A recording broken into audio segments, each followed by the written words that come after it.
Hi, this is Ken Quinn, Regional Director with U.S. Term Limits. Article 5 is the amending provision of the U.S. Constitution which provides only two methods of proposing amendments. We are trying to use both of these to finally propose a term limits amendment for Congress on behalf of the American people. Now, I'm going to read to you the section of Article 5 that explains how amendments can be proposed, and then I will break this down for us. But before I do that, we need to understand the intent of the framers in regard to their reason for providing both methods. In Federalist 43, James Madison wrote, quote, "The mode preferred by the convention seems to be stamped with every mark of propriety.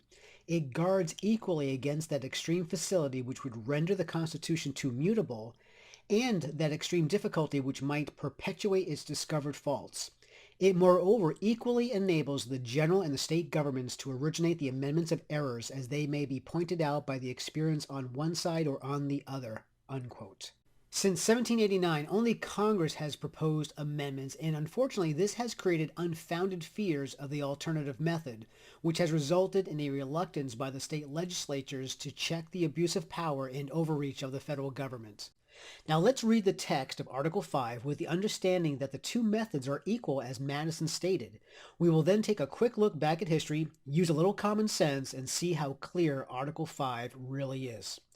Quote, "The Congress, whenever two-thirds of both houses shall deem it necessary, shall propose amendments to this Constitution, or on the application of the legislatures of two-thirds of the several states, shall call a convention for proposing amendments." Unquote.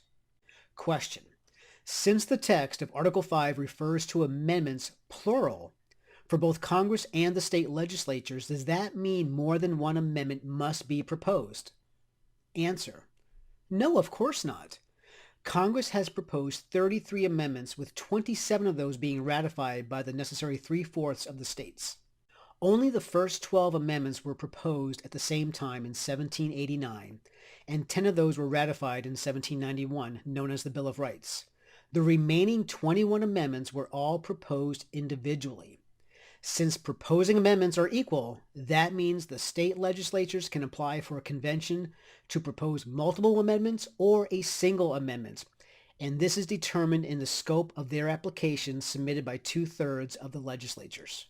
In upcoming segments, we will be examining the irrefutable evidence that the framers intended an Article 5 convention to be a limited convention, meaning that the only amendment or amendments that could be proposed in a convention are the ones specifically stated in the applications submitted by two-thirds of the state legislatures. Stay tuned. This is going to be fun.